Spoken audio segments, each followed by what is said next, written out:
It's been a long off season without football, but FanDuel has spent it getting into the best shape of their lives. That means this. FanDuel is ready for more. More ways to play. More ways to challenge your friends. And most importantly, more ways to win. FanDuel also has new options for playing daily fantasy with your friends, because the only thing better than winning cash is winning your friends cash. Right now, you can get a $20 bonus when you make your first deposit on FanDuel. Just sign up at FanDuel.com/Stephen A. Age and state restrictions apply. This is the Stephen A. Smith Show podcast. I'm Stephen A. What's up, everybody? Welcome to the latest edition of the Stephen A. Smith Show, coming at you as I love to do every weekday over the airwaves of ESPN Radio, 250 plus markets across the United States of America, plus ESPN Radio on Sirius XM Channel 80, not to mention now simulcast live on ESPN News every weekday from 1 to 3 p.m. Eastern Standard Time, 10 a.m. to noon Pacific Standard Time.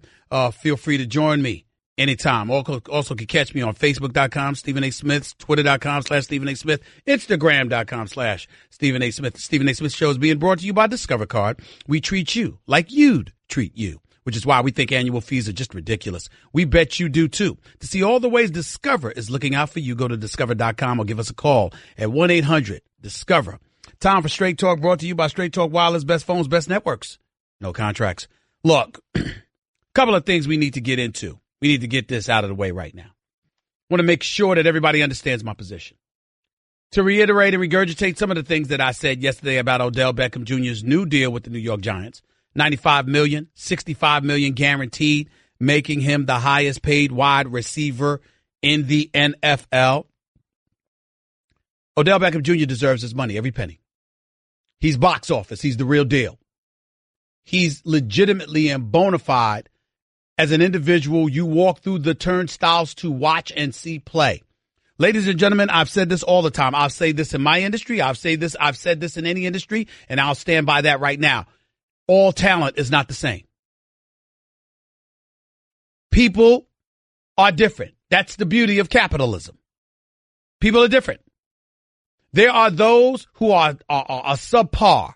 There are those who are average. There are those who are great.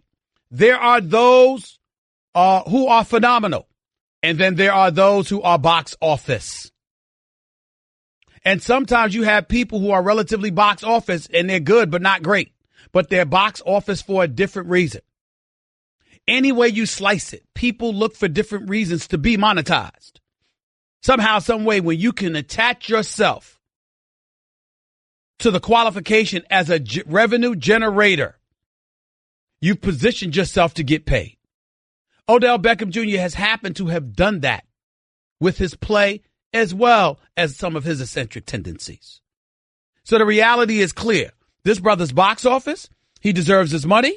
I'm in complete support of it, period. Having said all of that, I'll say to you what I said yesterday. He's not the best wide receiver in football. That happens to be Antonio Brown for the Pittsburgh Steelers.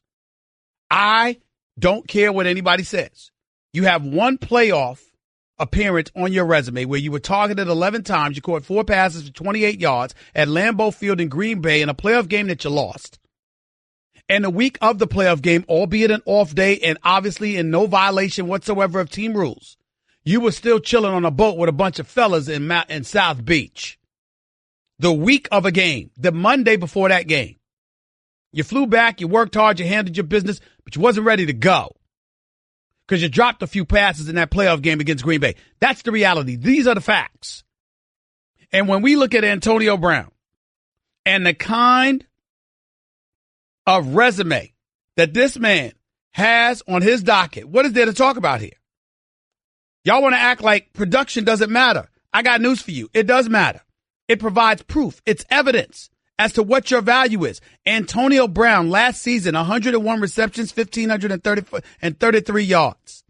Over the last 5 seasons, 110, 129, 136, 106, and 101 receptions. The yardage, 1,499, 1,698, 1,834, 1,284, 1,533. That's Antonio Brown. That's Antonio Brown. Did I get to the playoffs? Career-wise, over 6 seasons, 51 receptions, 837 yards. That's Antonio Brown. So let's stop the nonsense here. We got to start calling it like we see it. I've got to do my top 5 receivers. I'm telling you right now. It's Antonio Brown. It's Julio Jones. It's Odell Beckham Jr.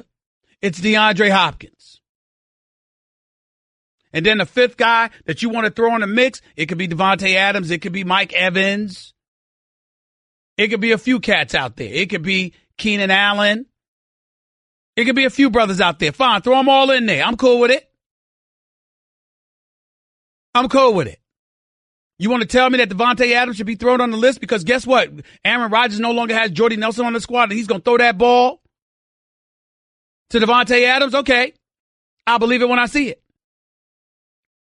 You want to tell me that Deshaun Watson is going to stay healthy and be that stud and DeAndre Hopkins' stock is going to elevate? I believe it.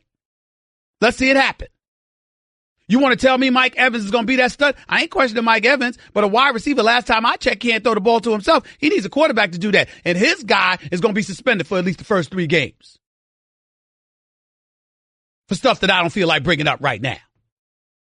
We all know what Jameis Winston's checkered past includes. So all of that going on, these are impediments. These are impediments. You don't get around that. It's just the reality of the situation. It's inescapable. And since that's the reality, let's deal with what's real.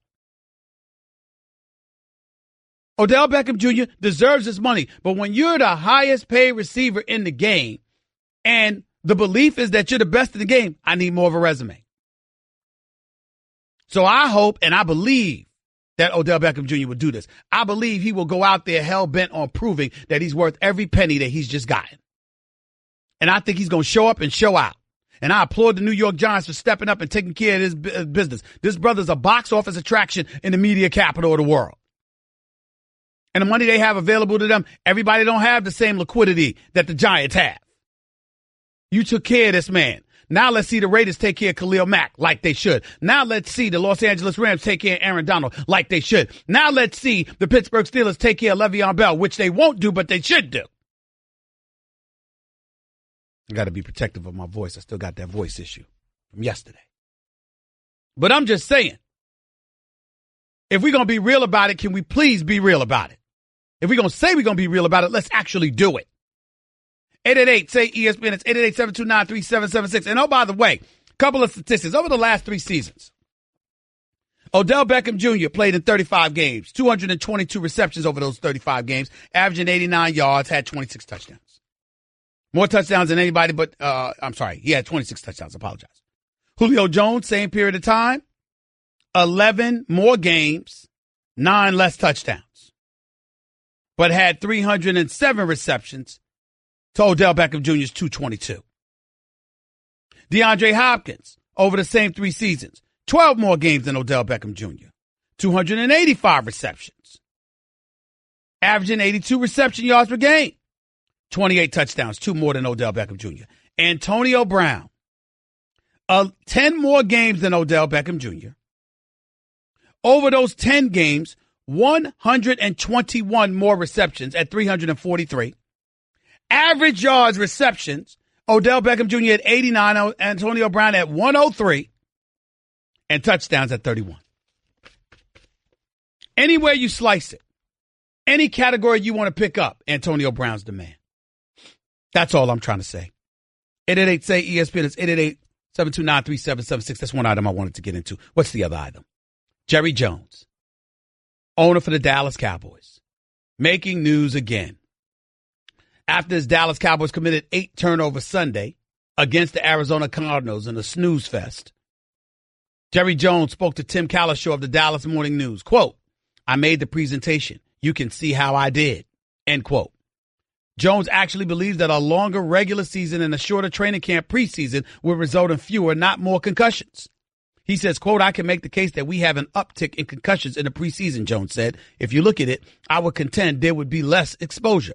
There also would be more money, a lot more money. It will provide more than $1 billion to the players," Jones said. "It's certainly worth considering. It would direct more value for what the players expend to the players." Ladies and gentlemen, Grab a hold of your seatbelt. I 1,000% agree with Jerry Jones. The preseason should be lessened. The regular season should be extended. And as far as I'm concerned, and it's a simple reason. When you're out there as a football player, it's costing you anyway. Practice on that turf, cutting, jabbing, tackling, etc. You're putting yourself through the physical exertion anyway. You're doing it anyway. So if that's what you're going to do, why don't you do it when the games count? And if there's more money, because the regular season games are obviously worth more than preseason games, and you're jeopardizing your health, your well-being, and your career during preseason and practice, why not minimize practice? Why not minimize preseason games? And if it dilutes the product to some degree, ladies and gentlemen, that's only the first few weeks of the season. That's only the first few weeks of the season. So what? You got to look at guys look a little bit sloppy. So what? You got to look at guys not look, like their A games are there with them. So what? The games should count more often. 18-game regular season. Now you got people that I know, they don't believe that. They believe do away with the preseason, keep the 16 games, have 2 bye weeks in the season, and probably extend a playoff team in each conference to 8 games as opposed to 6. No, I'm opposed to that. I'm saying, make the regular season 18 games. Make the regular season count that much more. But in the same breath, you're not really jeopardizing anyone from an extra perspective because, again, ladies and gentlemen, they're jeopardizing themselves anyway when they practice. This is football. It's almost like boxing. You ain't shadow boxing. If somebody is punching you upside the head just because it ain't in front of a live audience on pay-per-view doesn't mean you ain't getting knocked upside your head. So if you got to go through and endure this stuff anyway, you might as well make it count more, have more money thrown into the coffers of all of that, and call it a day. That's what you might as well do. That's what I would do. I wouldn't hesitate. This is a no-brainer. Jerry Jones is 1,000% correct on this issue. Plain and simple. The preseason should be completely eradicated as far as I'm concerned, but if you want to keep it 2 weeks, fine. But outside of that, let's get down to these games, baby. 18 games. 18 games. I completely and wholeheartedly agree with Jerry Jones. Y'all got me agreeing with Jerry Jones for crying out loud. 888-SAY-ESPN. It's 888-729-3776. I completely agree with this man. When he's right, he's right. On a different subject that's far more sensitive, I wanted to transition before we go to break to something that's on my mind.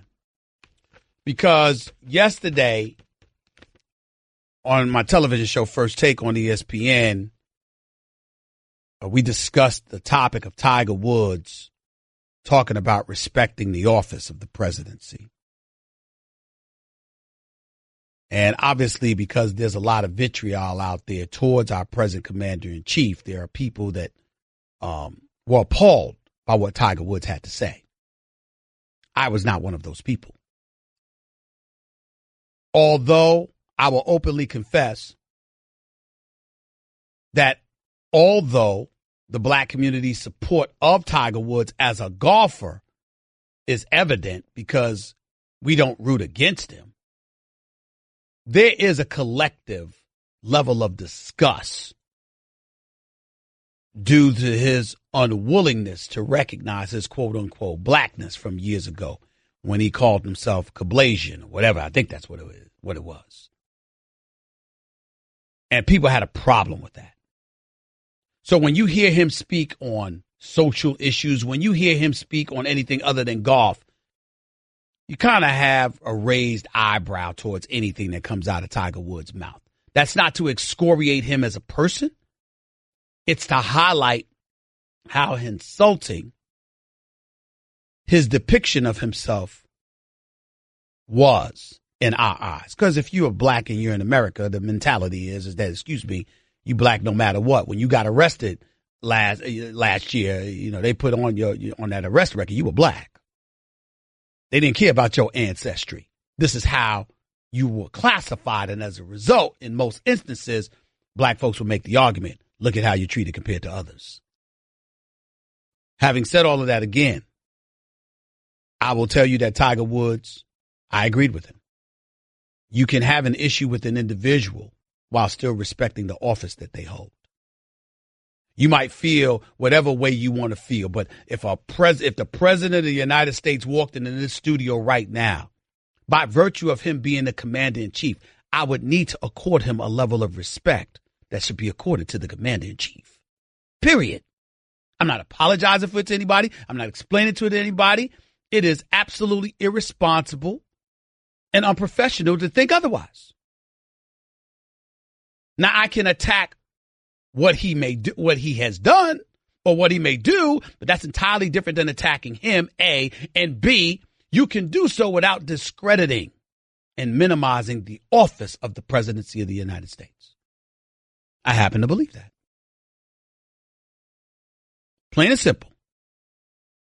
Now, having said that, I also take issue with this notion that's perpetuated out there. I despise when people are so quick to say ESPN, ESPN, ESPN. Let me say something to all the ESPN competitors out there. Not even competitors, just the critics. You don't work for a company where your views differ from some other people? I can assure you, to all of you out there, the notion that ESPN is some liberal commodity, some paragon of virtue espousing liberalism to the high hills, you couldn't be more mistaken. There are plenty of people who have different points of views. You are listening to one of them. I am liberal about some things. I am conservative about others. And some other things I'm very indifferent to, which would be appalling to both liberals and conservatives. So it's important to point that out. Don't paint everybody with a broad brush. ESPN is far from perfect. It's a phenomenal place to work. And there's a lot of people here that have different points of views. And the speech, the ideology, the beliefs of one doesn't speak for everyone. Point number 2. Point number 3, Jim Brown has made news today because the NFL legend declared Tuesday that the black community, quote, has a responsibility, end quote, to fix its own problems rather than placing the blame on President Trump. In an appearance on Fox and Friends, the former Browns running back called Mr. Trump an exceptional president who genuinely cares about the country, but that he isn't responsible for the black community's troubles. Quote, we should look at ourselves first before we look at the president, Jim Brown, 82 years of age, has said. The black community has a responsibility regardless of what the president does. And if you have a homicide rate within your black community, then it's not the president that's created a homicide rate. It's the black community itself that needs to address it. So I don't want to just put everything on him. And I'm sorry to say that the black community is not doing what we should do, and that includes myself. We have to be able to, as citizens, bring something that the president can join forces with and triple the effectiveness of it, end quote. Ladies and gentlemen, I'm not going to get into the quote about the president being exceptional. The prism of history will judge our president from a politics perspective. There are things that I've seen that I don't like. There are other things that I've seen that I said, that could be interesting. I might like that. His behavior, how I feel about his behavior as a statesman, I think leaves a lot to be desired. That's all I have to say about that. What I have to say about Jim Brown, especially to every black person in America, be careful about how you respond to what this man had to say. Jim Brown is an iconic figure. Whether you agree or disagree with him, he has earned the right to say what he said. He is a man that stood and fought during the civil rights era. So when he speaks about black issues, he's qualified. He is a man that has watched and participated with the progression and the advancement that has taken place in various communities throughout this nation. He is knowledgeable about who the participants were. So when he says there were white folks who participated and helped push forward causes that were beneficial to black America, he has an idea what he's talking about. And when he says that the black community has to look within, where have you heard that before? That is not to absolve anyone from their role in stigmatizing, marginalizing, and minimizing African Americans and minorities in this country. But I'll be damned if the black community gets away with being blameless, because we're not. I'm not going to sit there and look at a bunch of other folks when black on black crime is permeating our society. And in fairness to my community, let me be clear. People usually kill where they are. Hispanics kill Hispanics. Whites kill whites. Blacks kill blacks. So it's not something that is discriminatory towards just black folks. This crime's going on all over the place. But the reality is that when you only make up 13% of the population and killing off one another enables you or regresses you to an endangered species, for crying out loud, there's an elevated level of urgency that gets attached to it with you than it does with other groups of people. So when Jim Brown and others speak on this issue, it's very poignant. Now, I'm not going to sit up here and act and sound like I'm some expert on this. Talk to Joe Madison on SiriusXM Urban View, 6 to 10 a.m. Channel 126. Talk to my girl Karen Hunter and others. But also listen to a Mark Levin speak about it as well, who I listen to as well sometimes. Listen to a Sean Hannity. Get a liberal voice. Get a conservative voice. Get something in between. Get all of that going on. I'm not absolving or ostracizing anybody from this. I'm telling you to go to people who might have more knowledge about this. But you better make sure that you include Jim Brown in that. I don't agree with some of the decisions that Jim Brown has made. I don't agree with some of the rhetoric, some of it, that he has spewed. But I will tell you this. He's been more right than he's been wrong. A. And B, my God, as a sports icon, the one thing you cannot question was his willingness to be a warrior on behalf of our community when it has counted. And if this man stands up and says, we have to look within ourselves and not just look to blame the president, I got to be honest with you. That's a valid point on his part. Regardless of how divisive I believe this president has come across on too many occasions, or how wrong I may think he is on a few issues, and a bit immoral at times, in terms of his language, his speech, his presentation, that doesn't mean that Jim Brown is completely wrong with what he had to say. That's just the truth, ladies and gentlemen. It's just the truth. 888-SAY-ESPN. It's 888-729-3776. Your calls and more coming up next. The Stephen A. Smith Show, ESPN Radio, plus ESPN Radio simulcast on ESPN News as well. That was Straight Talk Wireless, nationwide coverage on America's largest and most dependable 4G LTE networks. By the way, do you have frequent heartburn? Like the kind where you have antacids stashed away everywhere in case it pops up? You know what I mean. You keep some in your bag or your desk or your car or your nightstand. You have those chalky tablets ready for whenever and wherever heartburn strikes. Well, listen up. There's an easier way to deal with your heartburn. That's Prilosec OTC. That's how. Just one pill a day will last a full 24 hours with zero heartburn. Kick your antacid habit. It's possible with Prilosec OTC. Use as directed for 14 days to treat frequent heartburn, not for immediate relief. You are listening live to the Stephen A. Smith Show on ESPN Radio.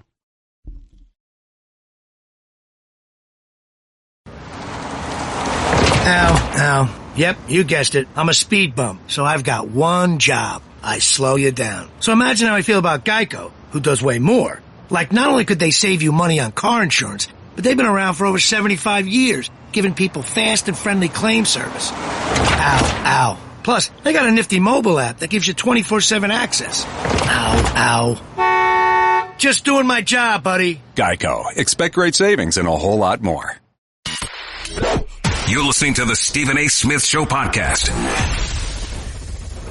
Ultimately, you've got to make radio for yourself, and so it's very generous of Michael Eaves that he is basically dedicating this segment to me and for all the great fans north of the 49th. Gentlemen, you've been sitting around for too long. Whether you want to get to a game, NFL, college football, MLB, or a concert, look no further than Vivid Seats, the official ticket partner of ESPN. Go to vividseats.com, enter promo code ESPN to get 10% off your order. ESPN Radio is presented by Progressive Home Insurance. Getting a quote is easier than ever. I promise around 10, 15 minutes from now, we'll get back to real heavy sports talk and one of the great rivalries of all time that we're going to see again.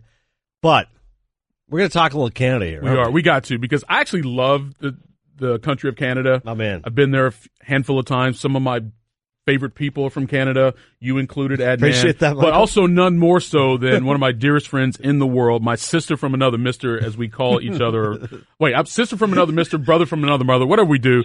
You see her each and every day on HLN.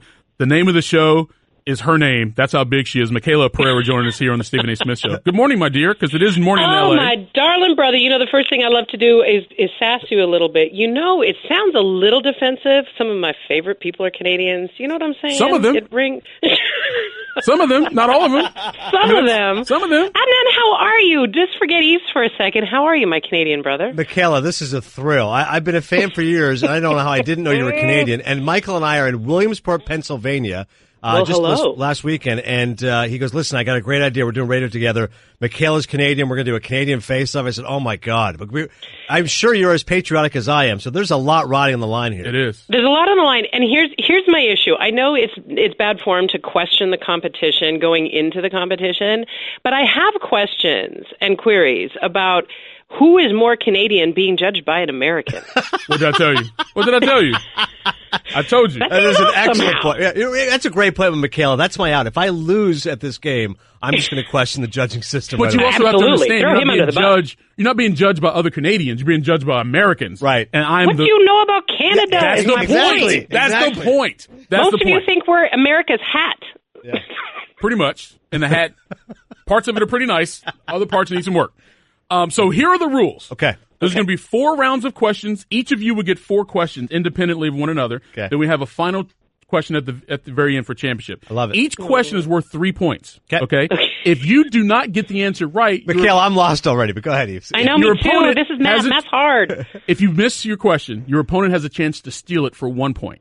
Okay, I like that. Right? Are you the scorekeeper? I'm everything. I'm everything right now. I'm a typical American. I'm controlling everything. And so I'll give you an example of a question. Okay, sure. Okay. If I went to Adnan, what's a Canadian tuxedo? Yeah. Is this an actual question? No, this is not an actual question. This is a test. Such a great question. Yeah, so it's like a jean. It's an all jean ensemble. All jean outfit. And so then if I went to Michaela, how many provinces are there in Canada? There are 10 with 3 territories. Yeah. There we go. Exactly. That's how easy it is. Okay. But here's the question. What's on the line? Like, we can't be deported. You're not going to take away my citizenship. I don't have to wear an American flag tattoo on my cheek or something. Like, what's the national shame? National shame. Oh, people in Canada will not want to mess with y'all in America. I'm going to keep my green card tucked Are we ready to go? to my chest. Yeah, go ahead. How long have you been outside of Canada? That also is important for me to know. 8 years, Michaela. 20. Okay, go. Okay. You've not been out of 20 years. What are you talking about? I've lived in America for 20 years, boo. Oh, that's right. Never mind. Yeah. Okay, here we go. Michaela Pereira versus Adnan Virk. Michaela, you get the first question. Ladies first. Just like America, Canada was not discovered by someone. Actual people live there. You call them First Nation, we call them Native Americans. In the language of Iroquois, what's the translation for Canada? Oh. Oh, man! I know this. The land of, oh, crap. And I'm not allowed to swear on the radio either, am I? No. I have to pass. Go, Adnan. Okay, Adnan, can you steal it? I can't steal. I know Toronto means meeting place. That's not the question. I don't know what That's Canada. not the question, Adnan. Don't distract. In Iroquois, Canada means village. Oh, yeah, 0 points for that's Michaela. okay. Adnan. Well, does he also get 0 points? Oh, no, because he wasn't allowed to steal. Correct. Okay, got it. Adnan, Carry on. what's the national animal of Canada? Beaver. That is correct. Yeah, without hesitation. I would argue the first question was harder than the second. Hey, there's questions coming. Someone had Stop- gone moose. I Stop would being beaver salty. on a It's not hard. over yet. Michaela. Oh, by the way, Kingston, Ontario is where he's That's from, right, outside yeah. of Toronto, and Michaela grew up in 100 Mile House, British Columbia. Columbia. There we go. We're All right, going so- East Coast, West Coast here. So you should get this Yeah. question easy. Okay. Who was the first player drafted by the Vancouver Grizzlies in the NBA draft? 1995 was the year. Michaela, this is for you. I was actually semi-covering the Grizzlies when they brought Exactly. the team That's to why you should town. totally get this one. Okay, Big Country Reeves was there. That's the who else answer. was on the Yeah, team? That's the answer. I was like, don't say Oh, big okay, country. yeah, That was him. man. All right. Very good. All Very right. good. Adnan, before he became prime minister, Justin Trudeau once worked in a nightclub. What job did he hold at that nightclub? It was a DJ, I believe. No, No, come on, waiter. No. he was not. Michaela, would you like to steal this? He was a bartender. Oh! He was a bouncer. You know what? I would right, not have tweet thought out a that. You know, picture that of was Justin what, Trudeau. I was going to say he was security, but then I was like, he's not a burly guy. No. Like, I mean, say, but Michael if Eaves. you're checking IDs at the door, technically you're a bouncer. Okay, so right now we're True. tied. True. That's a great Michaela one. with 3, We both Adnan with 3. The next question. Michaela, Yes. what year was the Calgary Stampede first held? It's been around for a long time. And I'll give you a hint because I thought this was say- awesome. It was actually started by an American. Gary Wiedek was the promoter for the first Calgary Stampede. Let's just say Gilly Cooper. Can I give you a decade? I want to say it was in the 50s. No. Okay. Adnan. In the 40s. No. It was 1912. Oh, man. Wow. Calgary Stampede. Wait, can I just ask a quick question? Yes. Did you actually know any of the answers to this Great American I knew sportscaster? Brian Big Country Reeve. Knew that one. Okay, just check it. Okay, Adnan. carry on. Yeah. The cosmetic treatment Botox was created in what Canadian city? Oh, man. Michaela's going to laugh, only because of the entertainment in this city. I'm going to go with Montreal. And No. Michaela, Do I would you get like to to steal steal? it? Yes, you do. Okay, I have. I feel like it's going to be one of those random things. Like I'm not going to say it. Wouldn't it be funny if it was freaking Moose Jaw? Yes. I feel like it was out west. I feel like it could have been Vancouver. Ding, ding, ding, ding. No, that was a total- What a oh, win. That's a big steal That's right a there. huge steal, Michaela. steal. 1987, the I was married always good couple as a of Dr. defensive Jean player. and Alistair Carruthers. Wow. Okay, Nice. Michaela, fourth and final Okay. question before we get to the championship round. Okay. In which Toronto restaurant did Drake and Rihanna shoot the video for their song Work? That's man. I don't know anything I've eaten at this west restaurant. of the Rockies, man. East of the Rockies. Okay. I couldn't tell you. Okay, so she's got 0. You want to steal this one? Yeah, you've eaten at this I restaurant? have actually eaten at this Okay, restaurant. the keg. No. The Real Okay, Jerk. wait. Jamaican restaurant in Toronto. It's the real awesome. jerk is good, yeah. Eglinton and Oakwood. Okay. So Michaela currently leads 4-3. So Adnan, Okay. this is for you. Okay. The United States invaded Canada on 2 occasions. Yeah. What years did those invasions happen? War of 1812 is a big one. The other one was prior to that, because Canadian Confederation is 1867, so War of 1812, the one prior to that, America, of course, 1776 created. So I'm going to say it was in between 76 and 1812, 1797? No. Michaela? I'm going to say it would have been just after that. Like in the 13 or 14? No. It was actually 1775. Oh, There you go. man. So I'll give you If my history teacher from Canada is listening to this, please forgive me. I'll give you a point and a half for that. Point and a half. Okay, 18-12. Both of us, or he gets a point and a half. He gets a point and a half. So it's now 4 Why? to 'Cause 4.5. Close. So What is this? and then leave. If Michaela wins this, Is it's this over. start? Yes. Okay. If Michaela Okay. wins this, it's over. So this is very important. You guys have to listen to this closely. Okay, I can't wait. Yeah. For this championship question, I'm going to read one question, and the first person to say their name will make the first selection. Okay? So Say if you their think you have the name. answer, you have to go Michaela. You have to go Adnan. Okay. Okay? Don't Okay. give me the answer. Give me Okay. your name. Okay. Okay. Without going over from 50,000 to 100,000, without going over, whoever's closest will get it. How many Canadians are believed to reside in the U.S. on expired visas?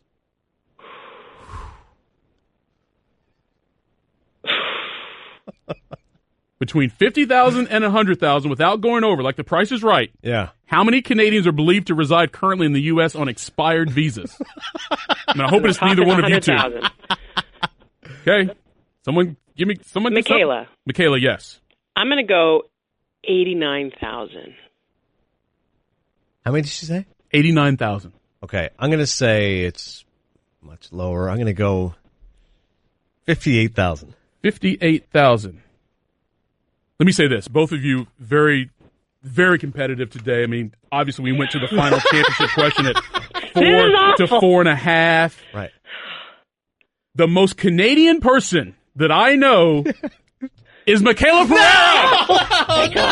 Oh, my God. Michaela's answer was 89,000. There are believed to be 93,000 Canadians living in America For the record, on neither expired Adnan visas. or I. That's more than any country in the world. So clearly we need to build the wall up north, not down south. We're building a wall now. We're building on north. They can build it out of snow. How about that? Michaela, my thank you for God. enjoying us. Congratulations on not having national shame. Michaela, you Thank crushed it. God. You crushed Canceling it. the tattoo artist. Listen, how good was Michaela? The Botox answer and it Yes. coming through with the war? Solid. Well done, Michaela. All right. Great stuff out of her. I can't believe I'm no longer Canadian. That's embarrassing. What a good lead up. Terrific questions. We're going to do more on this later, I promise.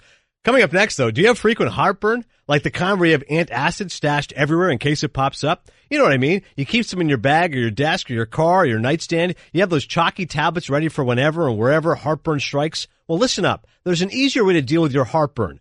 Prilosec OTC. Just one pill a day will last to 24 hours of zero heartburn. Kick your antacid habit. It's possible with Prilosec OTC. Use as directed for 14 days to treat frequent heartburn, not for immediate relief. One of the best rivalries in sports, rekindled. Next. Guess what? You're in the middle of the Stephen A. Smith Show podcast. Damn it, I mean it! Killed the clock with that Canada segment, but I'm telling you, it was worth it. It did go longer than I expected. Surprise a friend or loved one today with a bouquet from 100flowers.com. When you order a dozen multicolored roses for only $29.99, you'll get another dozen absolutely free. Go to 100flowers.com/ESPN. One of the best rivalries ever. Venus versus Serena, and it's going to happen again. That's going to take place tomorrow. Take a listen to Venus' post-match interview on ESPN first. What do you think about 20 years of playing your younger sister at the majors, 21 and a half years later, playing again here? Yeah, I mean, the last time we played the Australian, it was 2 against 1, so at least this time. That was when Serena was pregnant, but only Venus, you were one of the few that knew. So, yeah, at least this time it'll be fair. I mean, think about it. I think years from now, Michael, and we've talked quite a bit, I think people who are sports fans, about the golden age of men's tennis with Federer and Djokovic and Nadal. But Serena versus Venus, it is so cool. If you tell a non-sports fan, these two are sisters, the whole story of Richard Williams, and they go head-to-head, and they're the fiercest competitors. Serena has the edge, but they're still doing this. Now, episode 30. The 30th time that two people from the same house have met in major championships. And I don't mean like necessarily in slams, but on the major level of tennis. It's remarkable. And the fact that at their respective ages, they're still capable of getting to a slam and contending is one of the best stories, I think, of our generation, what these two young ladies have done. For Serena maybe to be the best tennis player of all time and to have her sister there that was the driving force and her motivation early on, to have that many Grand Slams in one household, dude, they're remarkable. absolutely remarkable. Serena, at 36 years of age, 10-5 record against a 38-year-old Venus. Venus's last Grand Slam title came more than a decade ago, but right out of the gate, they're going to be meeting in round 3. A little early for them to be meeting typically, but that's what happens. Exactly. Yeah. U.S. Open coverage. You'll see it on ESPN. Coming up next, Josina Anderson. How much more money could Odell Beckham Jr. have gotten? She'll explain next on the Stephen A. Smith Show. That's just a sample of what you'll hear on the Stephen A. Smith Show. Weekdays at 1 p.m. Eastern on ESPN Radio and the ESPN app.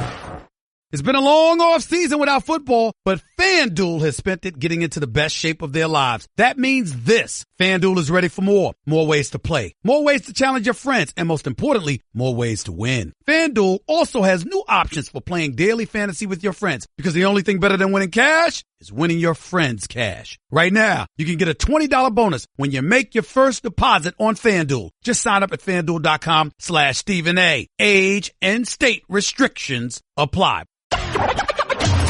This is the Stephen A. Smith Show podcast. I'm Stephen A. We're in the books. One more hour to go. Thrilled that you're all with us today. Adnan Virk and Michael Eaves, Stephen A. Smith Show on ESPN Radio, the ESPN app, Sirius XM Channel 80, and ESPN News. Appreciate all of you spending a little bit of time with us. Aaron Rodgers getting paid. Mark Teixeira on the Yankees' chances to catch the Red Sox, plus who in the world is going to start for the Eagles at quarterback. Those topics and others coming up.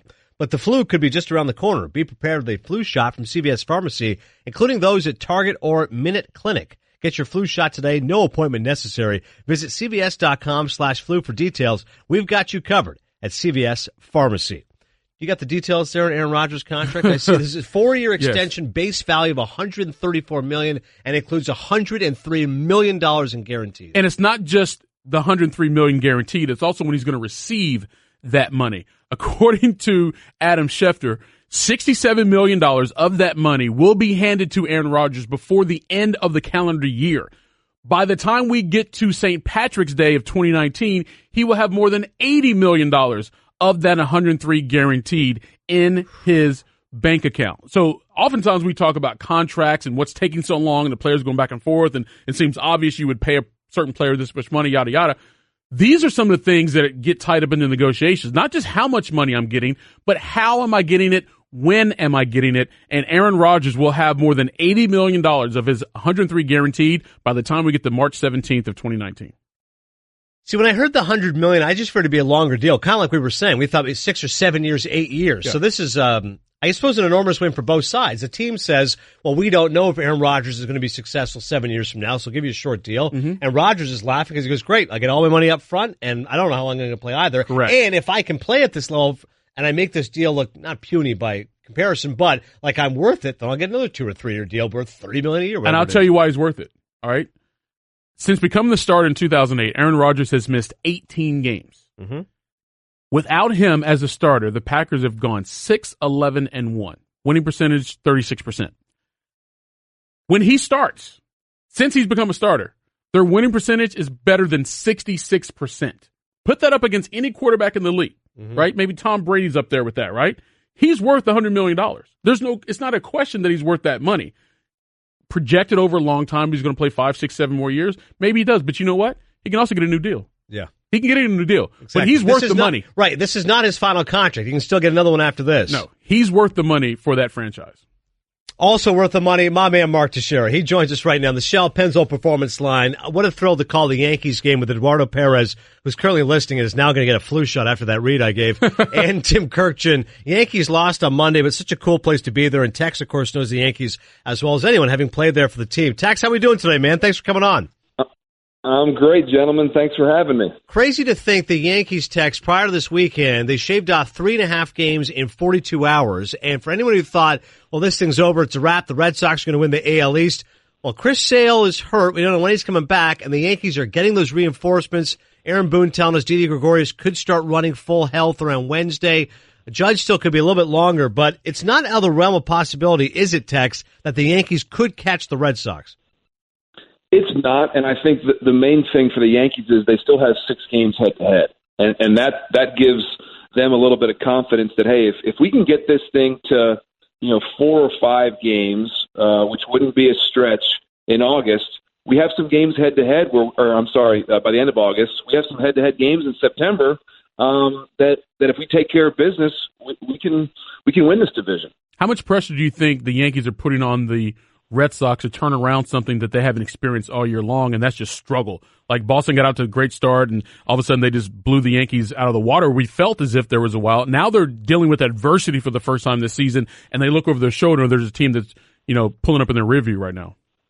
Yeah, that's a good point. I mean, the Yankees had their stretch where they looked like one of the worst teams in baseball for a while, and they started to win it again. And so now the Red Sox have to get through that point. And the Red Sox by no means are playing poorly, but if you have a team that's behind you that is really good like the Yankees are, and they're on pace to win over 100 games, all it takes is a little bit of a slip up. So yeah, the pressure's on. I mean, the pressure's on both these teams. But if I'm the Red Sox, I kind of look behind me and say, I feel good about my 6.5 game lead, but I know that I can't relax at all, or I can't have any more missteps, or this Yankees team will be right on my heels. Chatting with Mark Teixeira. You can always see him on Baseball Tonight's Sunday Night Countdown. Right now, we're on the Stephen A. Smith Show. Adnan Virk and Michael Eaves. Tex, I loved your tweet when Gleyber Torres got called up. We're in number 25. Because now, listen, for years from now, people are going to go, hey, look, there's another Mark Teixeira jersey, even if it's a Gleyber Torres jersey, right? It's funny. The reason I said that is that my kids, they're still young. I mean, they're between 8 and 12, and so anytime, we're in New York or we're watching a game on TV, they see 25, they go, hey, there's Dad's jersey. I'm like, yeah, of course that's Dad's jersey. It's not Torres. It's not Jason Giambi. He doesn't, no matter who wore number 25 throughout the history of the Yankees, because, the real jerseys at least don't have the names on the back. When you see a Yankees 25 jersey, you got to think about Tex. There you go. I'm glad that Torres is a stud, because there's a lot more 25 jerseys flying off the shelf. Hey, let me ask you about another guy for the Yankees where everyone's chiming to have his jersey, and that is Giancarlo Stanton. You take a look at his numbers this year, and last night I think he just started his 82nd consecutive game. He's been dealing with a hamstring, whatever, but he's been out there, especially when the Yankees needed him, when so many other guys were injured. Batting .277, on base .349, slugging .520, 32 bombs, 82 RBI. But I get the sense and maybe the feeling, Tex, that in some regards he's sort of been underappreciated this season in New York, and maybe by the Yankee fans themselves. To that, what do you say? He has been, Michael. He's been underappreciated. But the fact of the matter is he was out of his mind last year, MVP, over 1,000 OPS, 50-plus homers. I mean, he had such high expectations coming in here. And I tell Yankee fans, listen, you can't win the MVP every year. I mean, it's a little bit what A-Rod went through his first few years in pinstripe. Like, yeah, he might have these crazy numbers attached to him, but the fact of the matter is be happy with your 900 OPS and your 35, 40 homers and 100 RBIs, because that helps win games. And I think Giancarlo Stanton, until he wins a World Series in New York, which this Yankee team over the next few years has the talent, obviously, to do that, I think he'll always be, okay, give me more. And it just comes to territory. I mean, I was watching the game last night, and the Boo Birds were out in the sixth inning when they were down 4-2. It's like that's just the way New York fans are, and you got to love it, because once you do pick it up, once you do win that World Series or have that MVP year, they're behind you 100%. There's nothing better. Talking right now, Mark Teixeira on ESPN Radio. Tex, when we were in Williamsport, you were saying, don't worry about the Astros. They kind of did this last year, had a bit of a swoon, and now they're getting healthy. Altuve's been tremendous since coming back, and they've got their core four now ready to go. Having said that, this Oakland A's team is going to the playoffs, and they could make life miserable for the Yankees in a one-game playoff. They're 1.5 back of Houston. Looking at these numbers, the bullpen's ridiculous. Triton's awesome. Starters have actually been pretty good, better than I think people realize. The Fire's pickup's good, Manaea, Cahill, etc. And how about that offense? All those guys do is hit home runs, right? They do. This is a team that I love watching, because it's a bunch of no-names. I mean, these guys inside of baseball, yeah. I mean, you have some incredibly talented players. You have some all-stars, and Chapman and Lowry is an all-star this year, one of those guys that you root for. But, nationwide, because they play on the West Coast, the rest of the world doesn't really know who these A's are. And I think it's fun to watch them, kind of attack the Astros here. The Astros have the number one pitching staff in all of baseball. That's why so many people say these guys are going to win it all again, because they have the best pitching staff, and their offense is now healthy. And so the way that I look at this playoff is who's going to be healthy, who's going to get hot, and this A's team, like you said, Adnan, because they hit so many home runs, because their bullpen is locked down, they can make a run. I've seen lots of great teams that just don't necessarily have the thump in their lineup. Look at the Red Sox last season. If you can't hit home runs in the playoffs, it's just very difficult to win a lot of games because you're facing the best pitchers and they're not giving up a bunch of hits. So this A's team has a chance. I think they're one of the top 5 teams in baseball right now, and they're going to get into the playoffs and make a run for it. Mark Teixeira joins us here on the Stephen A. Smith Show, ESPN Radio, ESPN app, Sirius XM Channel 80, and ESPN News.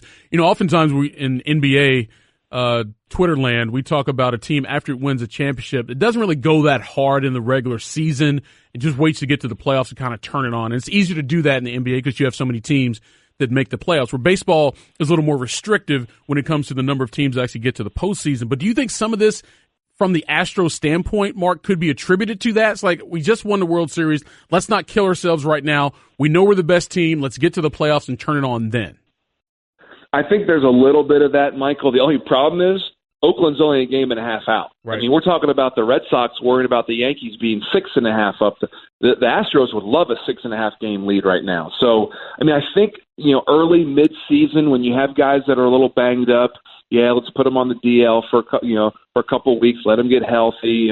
Don't rush this guy back, or don't take too many chances with a pitcher that might be a little sore. Now, when you're only a game and a half up, you got to turn it on.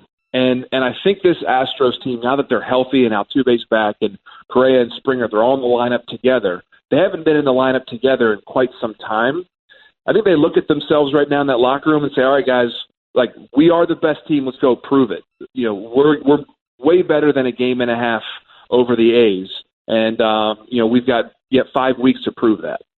Last one for you, Tex. We'll let you out of here on an easy one. So, I've been confused for Chris Chelios before. Get a little Ben Stiller. You showed me this comedian who's very famous, Sebastian Maniscalco. Months ago you showed me. You said he's your guy. You've seen him in New York and all that kind of stuff. And the other day I got a message from a buddy of mine. And he goes, I'm watching Sebastian Maniscalco, and I'm thinking he looks exactly like you. Now, I don't see it at all, and you know this guy well, you know me well. Do you think I look at all like this guy? I think it's a stretch. I wonder how many adult beverages this guy had when he was watching Sebastian. But I can see maybe the hair a little bit, maybe the face shape a little bit, but I don't think so, man. You're a good-looking guy, Adnan, but I don't know about that one. You know what? If you were right with the other two, if Chris Chelios and who was the other one? Ben Stiller. And Ben Stiller, if they had a baby, it would be Adnan Virk. You put those two together, then we got you. But that dude right there, I don't know who that is, but he looks nothing like Listen, you're good at this. Who does Teixeira look like? I can't think of what we had to cast the movie. They said Priscilla. You know what people say, Adnan? Yeah. Prince William. give Prince William a full head of hair, and that's what everyone says. And you know what? It's not bad. There's worse people I could be compared to. Somebody tweeted in Rob Riggle, but that's not fair. I think Prince William is a better one. Tex is better. I don't know who that Riggle. is. Yeah, he's a comedian, but see, you have to do the same-sex baby, though. Biggs? Jason Biggs in Tex. Yeah, that's not bad. That's not bad. American Pie. I don't know if they have those great Brazilian genes, man. I don't know. Mark Teixeira, appreciate the time, man. Be well. Enjoyed it, fellas. Have a good one. All right, you can always catch Mark Teixeira. Baseball tonight's Sunday Night Countdown. His thoughts on who he looks like and, of course, what's happening right now in Major League Baseball. I did want to touch on this. I know you said you've kind of renounced the fandom, but as a Dodgers fan or once were one, it's crazy how they get Machado and you think, all right, now they're going to take off, best team in the National League. But this Kenley Jansen story, dude, anytime I hear minor heart surgery, I go, there's nothing minor about it. It's a heart. And the fact that he said he feels he has to stop taking the heart medication because that was adversely affecting him. It's a crazy reason. He just became a dad for the third time. He said a heart issue. He has been, unfortunately, having an awful season. And the Dodgers right now, they're only a game out. You know L.A., they probably thinking like the sky's falling. They're only a game out of the D-backs and the Rockies, but it felt like to those in baseball, they're going to take off, and that hasn't been the case, and they might not make the playoffs. Because coming off of last year, everyone thought the Dodgers were probably still the best team in the National League, and then the trade deadline, you get Manny Machado. We're like, oh, okay, now they had some issues early on with injuries, Justin Turner, Clayton Kershaw, but now they're ready to go. But then, like, this happens to Kenley Jansen, who is as important to their overall success as any player out there. But think about this, and I know this is hard for the average fan to do, but if you have something going on in your life from a health standpoint, it affects everything that you do that day, especially something as major, as you said, as a heart condition. So now you're Kenley Jansen, you're going out there to the mound, you're trying to get back to where you were. You probably feel some type of way that you had to go away for a couple of weeks while your boys are still out there trying to get you back to the playoffs. But that's going to be on your mind. And when there's doubt, there's lack of performance. And that's what we saw from Kenley Jansen. And now to the point that he had so much doubt, he lost so much confidence, he wants to stop taking some medication that could potentially keep him alive. Think about that for a second. Who would be willing to do that? When I saw that story, but he's going to stop the medication, I'm like, wait, weren't you just away for this heart procedure? Now you're not going to, I mean, are you sure about this? And I hate to do this, to bring this up as a comparison. Yeah. It's the same thing that happened to Hank Gathers. He stopped taking the medication because it made him lethargic during games. Yeah. I don't want to say that's the Kenley Jansen situation, but it's on his mind. And the Dodgers still have time. I do think, top to bottom, all things healthy, they're probably the best team out there. Yeah, definitely a lot of talent, but it's a little surprising that they have not been able to pull away. ESPN Radio brought to you by Pennzoil Synthetics, taking synthetic motor oil to a whole new level. Make the switch to Pennzoil Synthetics today. The major story of the day, Adnan Virk, Michael Eaves, in for Stephen A. Smith today on the ESPN Radio, is that Aaron Rodgers signing a massive deal with the Green Bay Packers. Nobody's more locked in than ESPN NFL insider Adam Schefter. Shefty, what are the details? What do you got for us? Well, we have a 4-year, $133.5 million extension. We've got $103 million in guaranteed money. We've got a record amount of cash flow, which we haven't really seen. I think that's an important feature in deals as teams and players try to construct the outlines for these deals over time. What you're looking at in this particular deal basically is $67 million will be paid to Rodgers by the end of this year, over $80 million will be paid to him by St. Patrick's Day. And like I said, $103 million guaranteed. It resets the quarterback market. It tacks on 4 more years to the 2 years he had left. So Rodgers is under contract to the Packers now for the next 6 years. He's 34. That means he'll be in Green Bay with this contract until age 40. So you're looking at a guy here who in all probability is going to finish his career as a Green Bay Packer on a record deal. We've seen quarterback deals spiral upwards this offseason, from Jimmy Garoppolo to Kirk Cousins to Matt Ryan, and now to the biggest of all, Aaron Rodgers. And in a deal where basically he resets the market, he comes in a week where Odell Beckham Jr. became the highest paid wide receiver in the game. It comes in a week in where Aaron Rodgers becomes the highest paid quarterback in the game. And I would imagine before the start of the season, we'll have a deal for Aaron Donald that makes him the highest paid defensive player in NFL history as well. Well, Adam, you mentioned this clearly resets the quarterback market for the NFL, but the cash flow thing that you brought up, which I also found very interesting, how this money is going to be dispersed. What impact do you think that will have on other contracts going forward, or you think this would just be something within the quarterback negotiations? Well, it'll be a benchmark, but again, how many quarterbacks in the game today are as good as Aaron Rodgers? So, when there's a quarterback deal coming up, and I don't know who's next here, I'd have to sit down and look at it.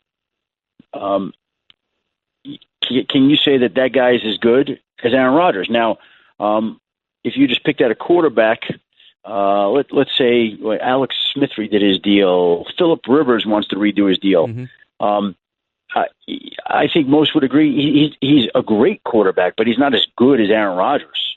Right. And so there's the ceiling. But then again, over time, the cap goes up, the money goes up, the prices go up, the contracts go up. So someone's going to pass Aaron Rodgers at some point in time. I don't know whether that's 2 years down the line or 4 years down the line, but he should hold the title of the highest paid player and the highest paid quarterback in the NFL, I would think, for at least another year or two before somebody laps him up. From pay structure, though, do you think guys are going to be wanting way more of their guaranteed money as soon as they can get it?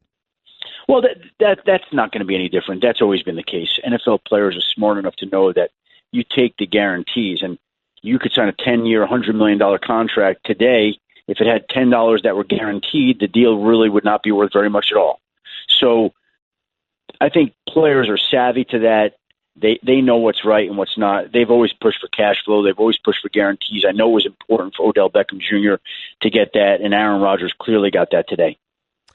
Talking right now with Adam Schefter on ESPN Radio. Shefty, was the plan always to get it done before the season? Adnan, I think what they wanted to do was they wanted to have this deal in place before training camp. And I think we were in Green Bay to broadcast NFL Live there when the Packers opened camp on their 100th season. And I think there was some disappointment from Aaron Rodgers that it was not done at that point in time.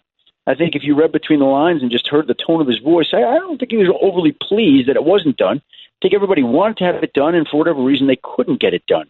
And they went back and forth, I think, on this cash flow issue that we talked about with those specific numbers. I think that pushed the bar forward here and enabled this deal to get done so that Aaron Rodgers is signing today, 4-year extension, and he will be tied to the Packers until he's 40 years old. I hate to bring up this name, Aaron Donald, anything. Well, look, you heard Sean McVay talk yesterday, sounding a sense of optimism, and I think there's optimism because both sides recognize they have to get it done. They know they need to get this done. Aaron Donald can't and won't go into the season playing under the contract he has. And because of that, I think that both sides are motivated, and I think we'll have a deal in place on Aaron Donald before the regular season begins. Terrific stuff, Shefty. We appreciate you, man. Thanks, guys. Have a great day. All right, that is Adam Schefter breaking the news. Aaron Rodgers signing his 4-year, $134 million extension. $80 million by St. Patty's Day. Hey, that's a boss move right there. Are you going to give me guaranteed money? Well, how about you guarantee you give it to me by March 17th? That's when I guarantee you want to be. I want that much. We got a lot of day drinking going on St. Patty's Day. Oh, my goodness. I mean, it's like, how many contracts actually startle you? Do numbers ever surprise you? Not anymore. Not anymore, right? You got $100 million? Anymore. I remember when Ricky Henderson got $3 million. That was a big deal. Then Jose Canseco got the 5 years. Yes, that was such that. a big deal. Wow. Or even like Magic Johnson, he signed a 25-year contract worth $25 million with the Lakers, which, at the time was like, oh my God, that's a lot of money. Yeah. No, everything is relative now. So it's like, maybe is LeBron worth $1 billion? Like who? If someone gave LeBron, if a Chinese basketball team gave LeBron $1 billion, would you be stunned by that? At this point, no. I'm like, all right, fine. He's 40 years old. He's supposed to play a couple more years. I'm like, sure. He finishes up the Lakers. He's worth $1 billion. Right. He's a global entity. Now you mentioned I remember the Canseco vividly. $5 million a year, like 1990. It was a huge deal. Yeah, I'm like, oh my God. Jim Rice, I believe, was the first $1 million player. Nolan Ryan, I think. Nolan Ryan. Yeah. Maybe Jim was first two. It was a landmark going. Who was the highest paid player at one point, I guess. And everything kept going up after that. I mean, Cal Ripken got more than Jose Canseco. I remember when that happened. Yeah. And so for all the young people, we're old. We don't remember things that happened in the 80s, but trust me, it was a big deal then. But nah, man, like the way they throw money around now and the way the economy's built on, well, I'm not trying to get into that, but there's a lot of money out there. Correct. Someone's going to get it. Yeah. And a lot of times it's professional athletes. I was stunned when I found out The Weeknd was making more than $100 million a year. That stunned me. Wow. That's incredible. How many last year or 2 years ago? Like, he's had a few hits, but concert touring. That's where they make all their money. Right. He made, I think, that year's either last year or year before. He was the second highest earning musician behind Beyonce. He made more than $100 million in a year. The Weeknd, dog. Yeah, that's shocking. The Weeknd. Like, this isn't like it's not Beyonce. Drake or Beyonce. It's not Justin Timberlake. Right. Kendrick Lamar. Yeah. No disrespect to The Weeknd, but $100 million? Yeah. Because he can't feel his face? Come on. I was going to say, there's like 3 hits, and that's the biggest one. Come on. That's it. You know what it was? It was a lot of those suburban moms buying the soundtrack to, was it Shades of Grey, 50 Shades of Grey, because he had that song. That's right. They went to the movies. They got turned out. Weeknd got paid. What's going to happen with regards to the Eagles and their franchise quarterback? Is Carson Wentz going to be the starter when the season begins against the Falcons? We'll discuss it next. Adnan Virk, Michael Eaves sitting in. Stephen A. Smith Show on ESPN Radio. Computer, execute 12.4p operation. Optimizing algorithm. Running encryption packet alpha 990. Oh, I don't feel so good. What is it, computer? Is it hot in here? It feels hot in here.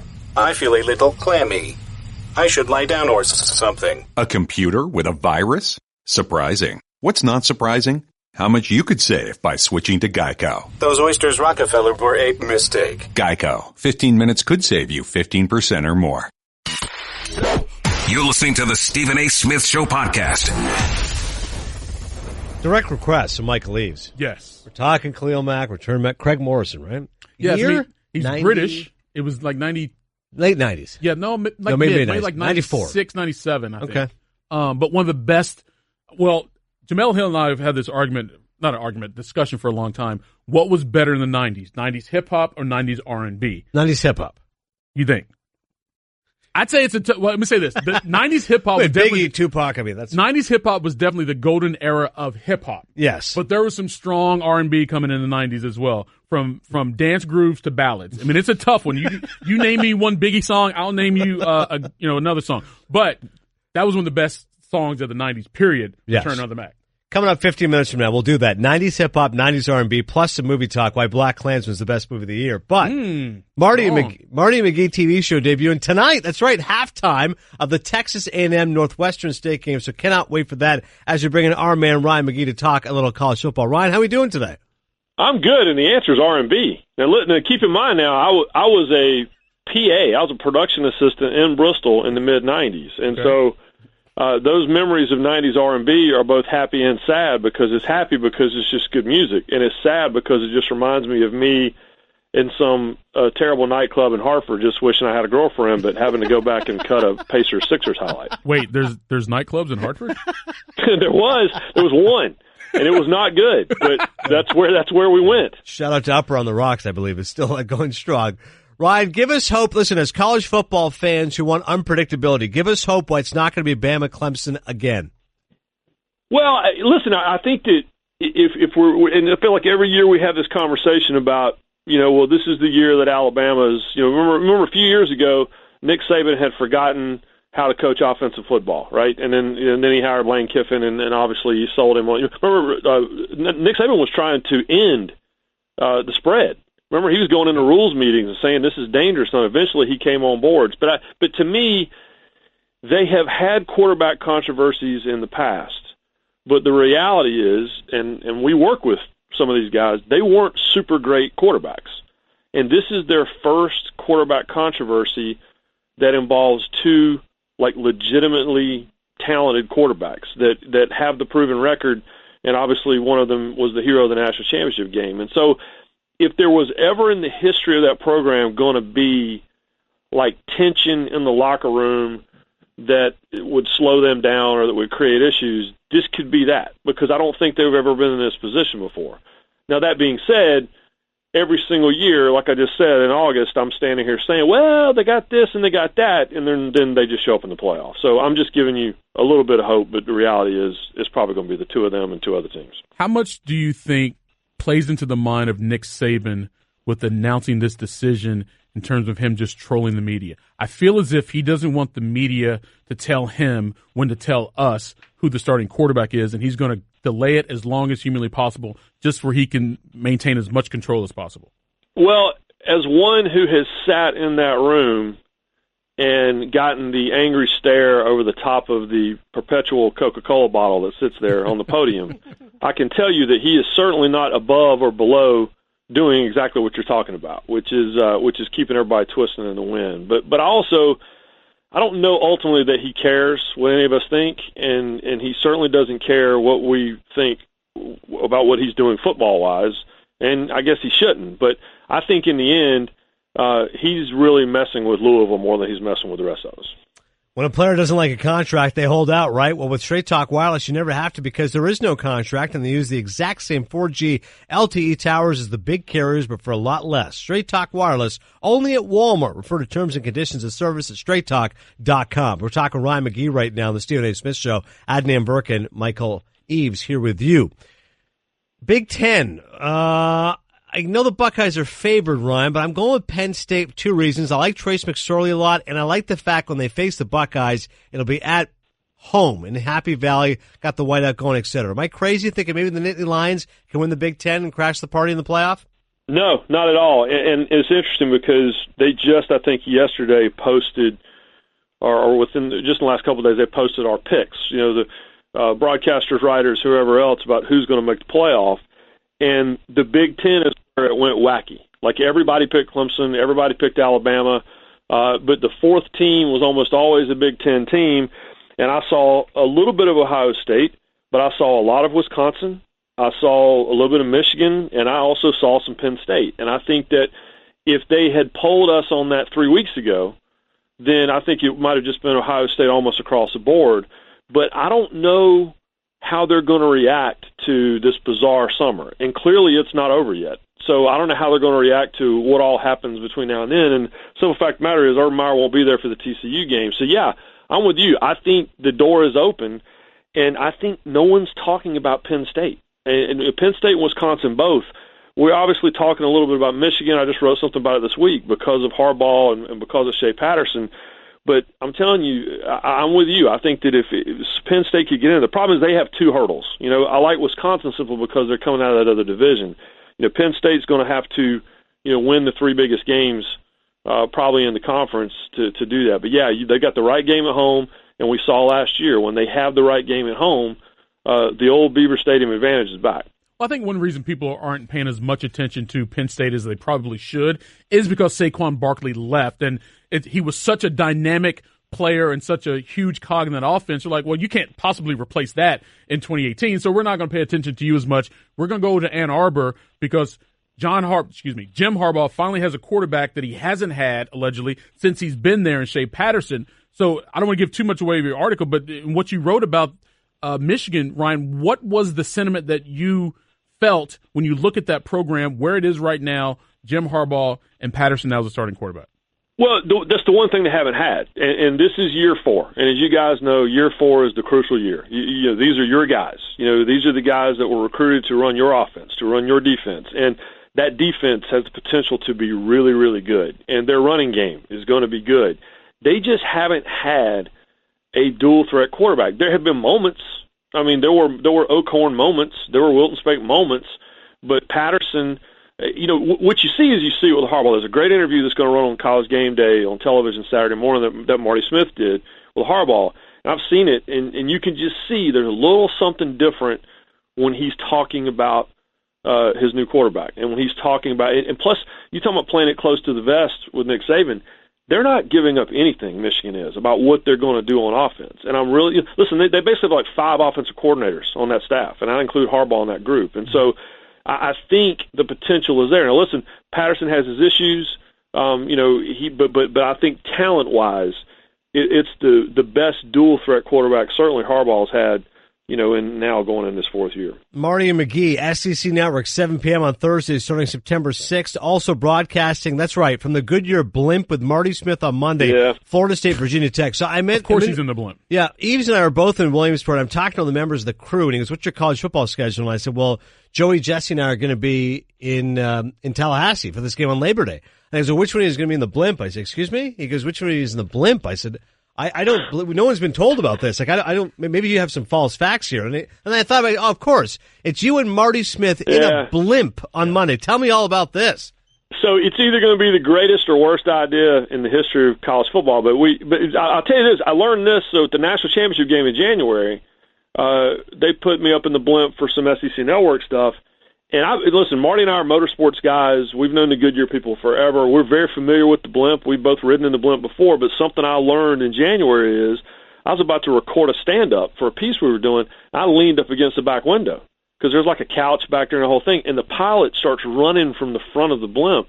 "Get off the window! Get off the window!" I'm like, "Why?" He goes, "These windows pop out." And all of a sudden I had this moment of like I almost crashed through the roof of Mercedes-Benz Stadium. So I've learned that, and yeah, it's just going to be us talking football and whatever else. So if you guys get bored down in the press box or you need to go to the bathroom or something, just you know, or Jesse needs to go touch up his makeup, you know, throw it up to us in the blimp and we'll carry you for a few minutes. Well, speaking of the bathroom, how long were you up in that thing? The entire game, but there is a bathroom. Oh, there is, because I thought that's what back I'm in the told. day that used now, to be. I don't remember there being a bathroom. Yeah, but like it's bad. Well, I'll say this: I used to be on the video crew when I was a student at Tennessee, and they used to chain us in a cage atop the scoreboard. And once you went up on the crane with your video camera, you were there till the end of the game. There was no way to get out. And so I learned a long time ago to carry an empty Gatorade bottle up there with me. So I might do that on the blimp just to be safe. A little tinkle can. So from Django Unchained to McGee Unchained. This is what I'm telling you. Talking about. Only you, by the way, can make that transition. That's all I was thinking about. Last one for you, man. UW Auburn. We were chatting when I saw you at the Pac-12 meetings in LA. We know how huge this is for not only the Huskies but also that entire conference. Give hope why UW can beat Auburn. Oh, I think they can, and I think that the experience of, they were they came south to be in the playoff just a couple years ago, and I remember them walking onto the field, and basically you saw them standing next to Alabama, and you thought, oh man, I mean, it was so much bigger and so much deeper. Washington doesn't look like that anymore. They're a deeper team, they're a bigger team, they're experienced, and their quarterback has only been there about 7 years now. So I think there's absolutely a chance to Washington win the game. And you're right. And when we were out in L.A., it was funny because you'd ask all these guys, including Coach Pete, well, how much does the Pac-12 reputation as far as the playoff goes this year, how much does it ride on the first game? And they were all very quick to say, oh, it's not that big of a deal. And then they would all spend the next 5 minutes explaining why it was a big deal. So it is a huge deal for the Pac-12. They could either be in the playoff conversation or completely out of it by the end of week 3. And I think it starts with not necessarily winning the game, but if Washington can just push Auburn into the last few minutes of the game, I think they can still rebound even with a loss and make the playoff. We'll catch that game 3:30 Eastern on ABC this Saturday. Marty and McGee TV show debuts tonight, halftime of the Texas A&M Northwestern State game. Thanks so much, man. Take care.